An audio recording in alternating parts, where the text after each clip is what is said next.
Okay, let's talk about Luna Maya.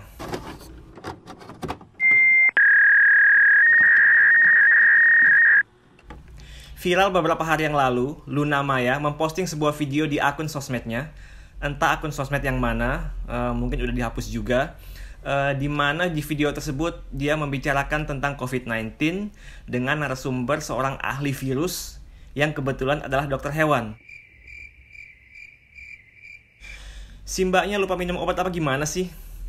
Yang tiap hari diposting, diupdate sama gugus COVID-19 itu adalah manusia mbak, spesiesmu sendiri.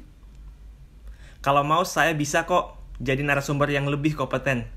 Walaupun saya bukan ahli virus. Setidaknya saya ngurusin manusia, bukan hewan. Sebetulnya teman-teman gak usah buang-buang waktu nonton video ini sampai selesai.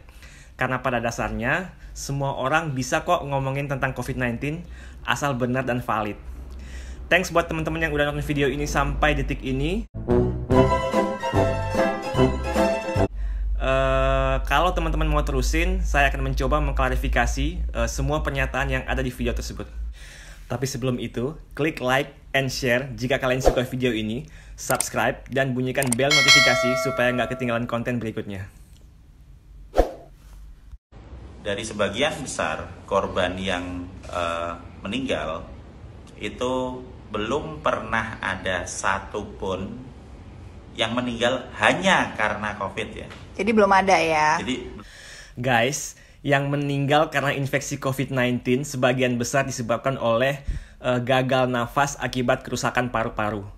Sehingga jika tidak dibantu oleh ventilator atau alat bantu nafas, maka akan menyebabkan kematian.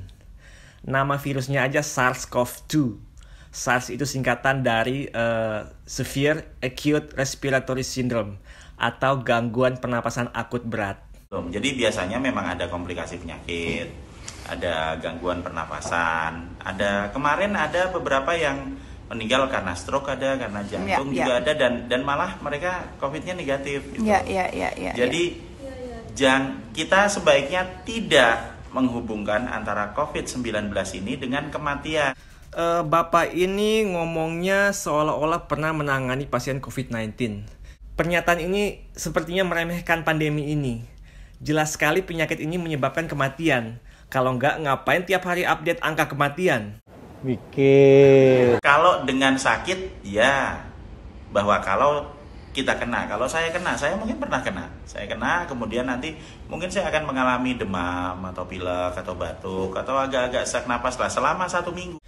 Kalau Bapak virolog ini kena infeksi COVID-19, gak mungkin Bapak bisa ngomong lancar tanpa megap-megap. Apalagi jika imunitas tubuh kita gak siap menerima virus ini. Sebagai contoh, ini Pak Menhub kita saat sudah berangsur membaik. Terima kasih atas dukungannya untuk menyelesaikan dengan COVID. Saya juga merasakan bahwa Kemenkes, RSPAD, dan semua tim terlihat jelas beliau kesulitan menyampaikan pidato singkatnya. Tapi sesudah antibodi kita keluar untuk melawan virus ini, maka kita akan kebal. Penelitian terhadap infeksi penyakit ini masih terbatas. Belum ada literatur pasti mengenai kekebalan terhadap SARS-CoV-2 pasca infeksi. Banyak juga dilaporkan terjadi reinfeksi atau kembali positif. Teori antibodi yang disampaikan oleh Bapak virolog ini adalah teori virus pada umumnya, bukan SARS-CoV-2. Dan juga antibodi di 2 minggu pasca infeksi itu paling tinggi, sehingga sebagian besar orang mengalami kesembuhan. Sebagian orang mengalami kesembuhan. Sebagian besar. Di 2 minggu atau 14 hari setelah infeksi. Jadi kalau COVID ini membuat sakit, ya gejala penyakit ya, tapi COVID ini tidak seganas atau tidak membunuh seperti yang ada di media. Kembali pernyataan yang ngeremehin guys.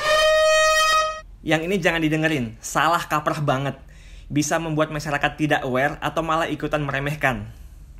Jika nggak ganas, ngapain sampai terjadi pandemi global, Jakarta dan sekitarnya PSBB, sekolah-sekolah diliburin, social distancing, dan lain-lain. mikir.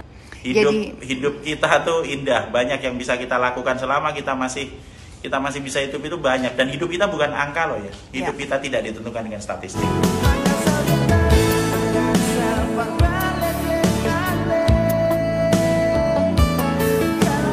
Oke, ya sebagian besar orang yang meninggal akibat kasus itu, mereka mengalami gejala sesak nafas, kesulitan untuk bernafas, sehingga mungkin sudah pernah punya gejala pneumonia, bronchopneumonia sebelumnya. COVID-19 menyebabkan pneumonia loh, dokter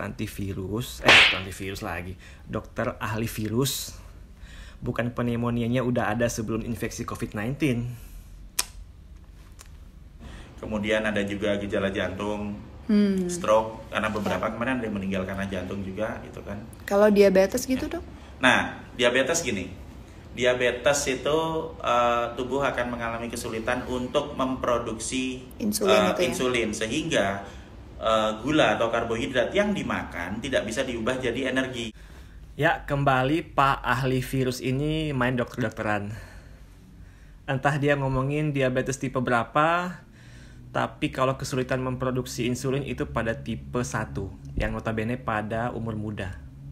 Jika anak kecil kena virus, orang tuanya gimana? Dapat nunggu nggak ya dok? Gimana sih? Itu kalau anak kecil, seberapa kecil? Kalau misalnya dia masih pakai ASI, jika orang tuanya pernah kena dan kebal, maka 50% dari antibodi ibunya akan dikeluarkan lewat ASI. Wah, sekarang main dokter anak nih. Belum ada literatur tentang bayi baru lahir yang kebal COVID-19 karena minum ASI dari ibu yang sudah kebal pasca infeksi, ataupun yang belum ya.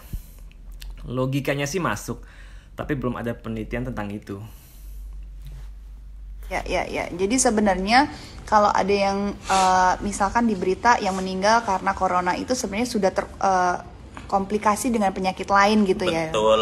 Jadi bukan meninggal karena satu virus corona ini sendiri gitu. Bukan. Jadi itu tidak ada dalam data bahwa ada yang meninggal hanya karena satu virus ini. Jadi belum betul. Ada. Mbak Luna Maya ini cantik banget, sumpah.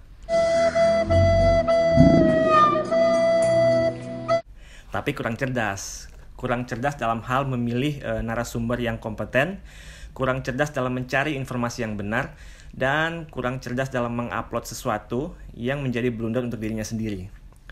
Saya aja nggak ngomongin penyakit ini secara klinis, mulai dari etiologi, epidemiologi, manifestasi klinis, diagnosis, terapi, sampai prognosis, karena takut salah. Intinya, siapa aja boleh ngomongin tentang COVID-19, asal benar dan valid. Satu lagi, minimal narasumbernya yang kompeten di bidangnya, bukan di bidang yang lain. Oke, terima kasih buat teman-teman yang udah nonton video ini sampai akhir. Saya Dr. Egy and this is Duck on the Border.